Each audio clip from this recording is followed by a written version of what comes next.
René Guénon, aperçu sur l'initiation. Chapitre 10 des centres initiatiques. Nous pensons en avoir dit assez pour montrer aussi clairement qu'il est possible de le faire, la nécessité de la transmission initiatique. Et pour bien faire comprendre qu'il ne s'agit pas là de choses plus ou moins nébuleuses, mais au contraire de choses extrêmement précises et bien définies, où la rêverie et l'imagination ne sauraient avoir la moindre part, non plus que tout ce qu'on qualifie aujourd'hui de subjectif et d'idéal. Il nous reste encore, pour compléter ce qui se rapporte à cette question, à parler quelque peu des centres spirituels dont procède directement ou indirectement toute transmission régulière. Centres secondaires attachés eux-mêmes au centre suprême, qui conservent le dépôt immuable de la tradition primordiale, dont toutes les formes traditionnelles particulières sont dérivées par adaptation à telle ou telle circonstance définie de temps et de lieu. Nous avons indiqué dans une autre étude, dans Le Roi du Monde, comment ces centres spirituels sont constitués à l'image du centre suprême lui-même, dont ils sont en quelque sorte comme autant de reflets. Nous n'y reviendrons donc pas ici. Et nous nous bornerons à envisager certains points qui sont en relation plus immédiate avec les considérations que nous venons d'exposer. Tout d'abord, il est facile de comprendre que le rattachement au centre suprême soit indispensable pour assurer la continuité de transmission des influences spirituelles, depuis les origines même de la présente humanité. Nous devrions même dire au-delà de ces origines, puisque ce dont il s'agit est non humain, et à travers toute la durée de son cycle d'existence. Il en est ainsi pour tout ce qui a un caractère véritablement traditionnel, même pour les organisations exotériques, religieuses ou autres, tout au moins à leur point de départ. À plus forte raison, en est-il de même dans l'ordre initiatique. En même temps, c'est ce rattachement qui maintient l'unité intérieure et essentielle existant sous la diversité des apparences formelles, et qui est par conséquent la garantie fondamentale de l'orthodoxie au vrai sens de ce mot.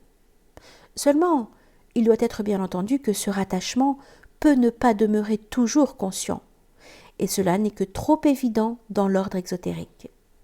Par contre, il semble qu'il devrait l'être toujours dans le cas des organisations initiatiques, dont une des raisons d'être est précisément, en prenant pour point d'appui une certaine forme traditionnelle, de permettre de passer au-delà de cette forme et de s'élever ainsi de la diversité à l'unité.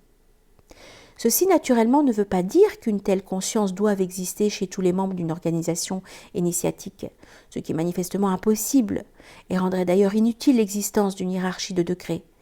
Mais elle devrait normalement exister au sommet de cette hiérarchie, si tous ceux qui y sont parvenus étaient véritablement des adeptes, c'est-à-dire des êtres ayant réalisé effectivement la plénitude de l'initiation. Petite note. C'est là le seul sens vrai et légitime de ce mot, qui à l'origine appartenait exclusivement à la terminologie initiatique, et plus spécialement rosicrucienne. Mais il faut encore signaler à ce propos un de ces étranges abus de langage, si nombreux à notre époque. On en est arrivé, dans l'usage vulgaire, à prendre adepte pour un synonyme d'adhérent, si bien qu'on applique couramment ce mot à l'ensemble des membres de n'importe quelle organisation. S'agit-il de l'association la plus purement profane qu'il soit possible de concevoir. Fin de la note. Et de tels adeptes constitueraient un centre initiatique qui serait constamment en communication consciente avec le centre suprême.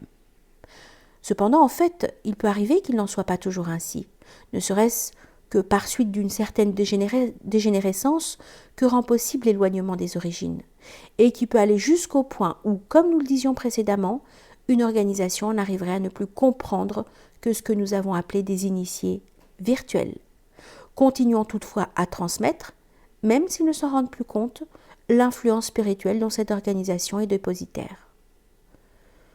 Le rattachement subsiste alors malgré tout par là même que la transmission n'a pas été interrompue. Et cela suffit pour que quelqu'un de ceux qui ont reçu l'influence spirituelle dans ces conditions puisse toujours en reprendre conscience s'il a en lui les possibilités requises. Ainsi, même dans ce cas, le fait d'appartenir à une organisation initiatique est loin de ne représenter qu'une simple formalité sans portée réelle, du même genre que l'adhésion à une quelconque association profane, comme le croient trop volontiers ceux qui ne vont pas au fond des choses et qui se laissent tromper par quelques similitudes purement extérieures, lesquelles ne sont d'ailleurs dues en fait qu'à la dégénérescence, qu'à l'état de dégénérescence dans lequel se trouvent actuellement les seules organisations initiatiques dont ils peuvent avoir quelques connaissances plus ou moins superficielles. D'autre part, il importe de remarquer qu'une organisation initiatique peut procéder du centre suprême, non pas directement, mais par l'intermédiaire de centres secondaires et subordonnés, ce qui est même le cas le plus habituel. Comme il y a dans chaque organisation une hiérarchie de degrés, il y a ainsi, parmi les organisations elles-mêmes, ce qu'on pourrait appeler des degrés d'intériorité et d'extériorité relative.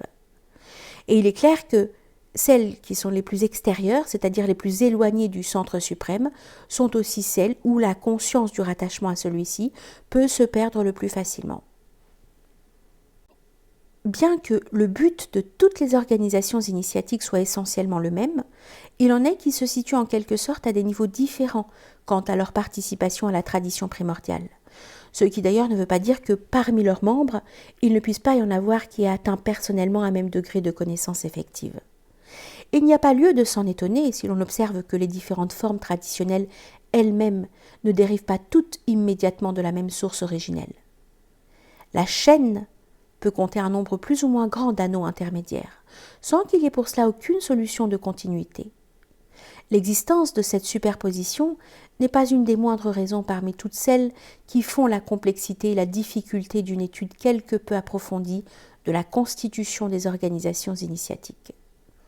Encore faut-il ajouter qu'une telle superposition peut se rencontrer aussi à l'intérieur d'une même forme traditionnelle, ainsi qu'on peut en trouver un exemple particulièrement net dans le cas des organisations appartenant à la tradition extrême-orientale. Cet exemple, auquel nous ne pouvons faire ici qu'une simple allusion, est même peut-être un de ceux qui permettent le mieux de comprendre comment la continuité est assurée à travers les multiples échelons constitués par autant d'organisations superposées, depuis celles qui, engagées dans le domaine de l'action, ne sont que des formations temporaires destinées à jouer un rôle relativement extérieur, jusqu'à celles de l'ordre le plus profond, qui, tout en demeurant dans le non-agir principiel, ou plutôt par cela même, donnent à toutes les autres leur direction réelle. À ce propos, nous devons appeler spécialement l'attention sur le fait que, même si certaines de ces organisations, parmi les plus extérieures, se trouvent parfois être en opposition entre elles, cela ne saurait en rien empêcher l'unité de direction d'exister effectivement, parce que la direction en question est au-delà de cette opposition, et non point dans le domaine où celle-ci s'affirme. Il y a là en somme quelque chose de comparable au rôle joué par différents acteurs dans une même pièce de théâtre, et qui, alors même qu'ils s'opposent, n'en concourt pas moins à la marche de l'ensemble.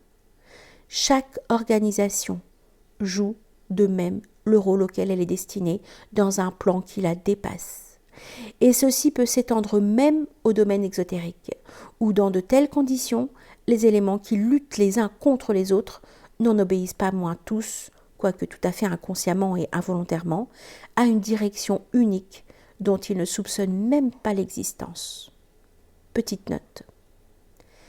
D'après la tradition islamique, tout être est naturellement et nécessairement musulman, c'est-à-dire soumis à la volonté divine, à laquelle en effet rien ne peut se soustraire. La différence entre les êtres consiste en ce que, tandis que les uns se conforment consciemment et volontairement à l'ordre universel, les autres l'ignorent ou même prétendent s'y opposer. Pour comprendre entièrement le rapport de ceci avec ce que nous venons de dire, il faut remarquer que les véritables centres spirituels doivent être considérés comme représentant la volonté divine en ce monde. Aussi ceux qui y sont rattachés de façon effective peuvent-ils être regardés comme collaborant consciemment à la réalisation de ce que l'initiation maçonnique désigne comme le plan du grand architecte de l'univers. Quant aux deux autres catégories auxquelles nous venons de faire allusion, Les ignorants purs et simples sont les profanes, parmi lesquels il faut bien entendu comprendre les pseudo-initiés de toutes sortes, et ceux qui ont la prétention illusoire d'aller contre l'ordre préétabli relèvent, à un titre ou à un autre, de ce que nous avons appelé la contre-initiation. Fin de la note. Ces considérations font aussi comprendre comment, au sein d'une même organisation, il peut exister en quelque sorte une double hiérarchie, et ceci plus spécialement dans le cas où les chefs apparents ne sont pas conscients eux-mêmes du rattachement à un centre spirituel. Il pourra y avoir alors, en dehors de la hiérarchie visible qu'ils constituent, une autre hiérarchie invisible, dont les membres, sans remplir aucune fonction officielle, seront cependant ceux qui assureront réellement, par leur seule présence, la liaison effective avec ce centre. Ces représentants des centres spirituels, dans les organisations relativement extérieures, n'ont évidemment pas à se faire connaître comme tels, et ils peuvent prendre telle apparence qui convient le mieux à l'action de présence qu'ils ont à exercer, que ce soit celle de simples membres de l'organisation, s'ils doivent y jouer un rôle fixe et permanent, ou bien s'il s'agit d'une influence momentanée ou devant se transporter en des points différents, celle de ces mystérieux voyageurs, dont l'histoire a gardé plus d'un exemple et dont l'attitude extérieure est souvent choisie de la façon la plus propre à dérouter les investigateurs, qu'il s'agisse d'ailleurs de frapper l'attention pour des raisons spéciales ou au contraire de passer complètement inaperçu. Petite note. Pour ce dernier cas, qui échappe forcément aux historiens, mais qui est sans doute le plus fréquent, nous citerons seulement 2 exemples typiques, très connus dans la tradition taoïste, et dont on pourrait trouver l'équivalent même en Occident. Celui des jongleurs et celui des marchands de chevaux. Fin de la note. On peut comprendre également par là ce que furent véritablement ceux qui, sans appartenir eux-mêmes à aucune organisation connue, et nous entendons par là une organisation revêtue de formes extérieurement saisissables, présidèrent dans certains cas la formation de telles organisations, ou par la suite les inspirèrent et les dirigèrent invisiblement. Tel fut notamment pendant une certaine période le rôle des Rose-Croix dans le monde occidental. Et c'est là aussi le vrai sens de ce que la maçonnerie du XVIIIe siècle désigna sous le nom de supérieur inconnu. Petite note. Bien qu'il soit difficile d'apporter ici de grandes précisions, on peut regarder cette période comme s'étendant du XIVe au XVIIe siècle. On peut donc dire qu'elle correspond à la première partie des temps modernes, et il est dès lors facile de comprendre qu'il s'agissait avant tout d'assurer la conservation de ce qui, dans les connaissances traditionnelles du Moyen Âge, pouvait être sauvé en dépit des nouvelles conditions du monde occidental. Fin de la note. Tout ceci permet d'entrevoir certaines possibilités d'action des centres spirituels, en dehors même des moyens que l'on peut considérer comme normaux. Et cela, surtout lorsque les circonstances sont elles-mêmes anormales. Nous voulons dire dans des conditions telles qu'elles ne permettent plus l'emploi de voies plus directes et d'une régularité plus apparente. C'est ainsi que, sans même parler d'une intervention immédiate du centre suprême, qui est possible toujours et partout un centre spirituel, quel qu'il soit, peut agir en dehors de sa zone d'influence normale, soit en faveur d'individus particulièrement qualifiés, mais se trouvant isolés dans un milieu où l'obscurcissement n'est arrivé à un tel point que presque rien de traditionnel n'y subsiste plus et que l'initiation ne peut plus y être obtenue, soit en vue d'un but plus général et aussi plus exceptionnel, comme celui qui consisterait à renouer une chaîne initiatique rompue accidentellement.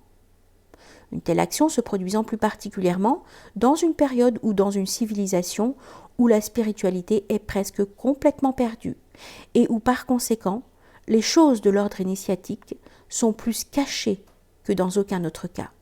On ne devra pas s'étonner que ces modalités soient extrêmement difficiles à définir, d'autant plus que les conditions ordinaires de lieu et parfois même de temps y deviennent pour ainsi dire inexistantes. Nous n'y insisterons donc pas davantage, mais ce qu'il est essentiel de retenir, c'est que même s'il arrive qu'un individu apparemment isolé parvienne à une initiation réelle, cette initiation ne pourra jamais être spontanée qu'en apparence, et que, en fait, elle impliquera toujours le rattachement par un moyen quelconque à un centre existant effectivement. En dehors d'un tel rattachement, il ne saurait en aucun cas être question d'initiation. Petite note. Certains incidents mystérieux de la vie de Jacob Boehme, par exemple, ne peuvent s'expliquer réellement que de cette façon. Fin de la note. Si nous revenons à la considération des cas normaux, nous devons dire encore ceci pour éviter tout équivoque sur ce qui précède. En faisant allusion à certaines oppositions, nous n'avons nullement vu les voies multiples qui peuvent être représentées par autant d'organisations initiatiques spéciales, soit en correspondance avec des formes traditionnelles différentes, soit dans une même forme traditionnelle. Cette multiplicité est rendue nécessaire par le fait même des différences de nature qui existent entre les individus, afin que chacun puisse trouver ce qui, lui étant conforme, lui permettra de développer ses propres possibilités. Si le but est le même pour tous, les points de départ sont indéfiniment diversifiés et comparables à la multitude des points d'une circonférence, d'où partent autant de rayons qui aboutissent tous au centre unique, et qui sont ainsi l'image des voies mêmes dont il s'agit. Il n'y a en tout cela aucune opposition, mais au contraire, une parfaite harmonie.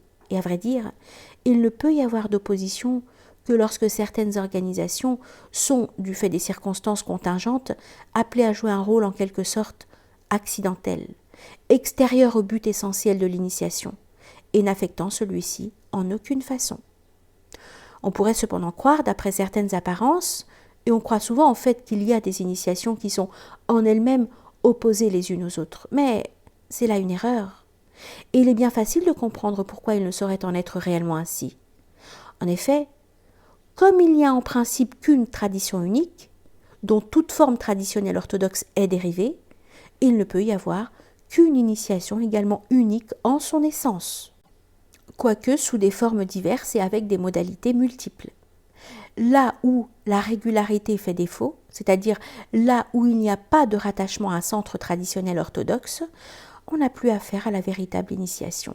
Et ce n'est qu'abusivement que ce mot pourra être encore employé en pareil cas. En cela, nous n'entendons pas parler seulement des organisations pseudo-initiatiques dont il a déjà été question précédemment, qui ne sont en vérité qu'un pur néant. Mais il est autre chose qui présente un caractère plus sérieux, et qui est précisément ce qui peut donner une apparence de raison à l'illusion que nous venons de signaler. S'il semble qu'il y ait des initiations opposées, c'est que, en dehors de l'initiation véritable, il y a ce qu'on peut appeler la contre-initiation, à la condition de bien préciser en quel sens exact une telle expression doit être entendue, et dans quelle limite quelque chose peut vraiment s'opposer à l'initiation. Nous nous sommes du reste suffisamment expliqués ailleurs sur cette question pour n'avoir pas besoin d'y revenir ici d'une façon spéciale.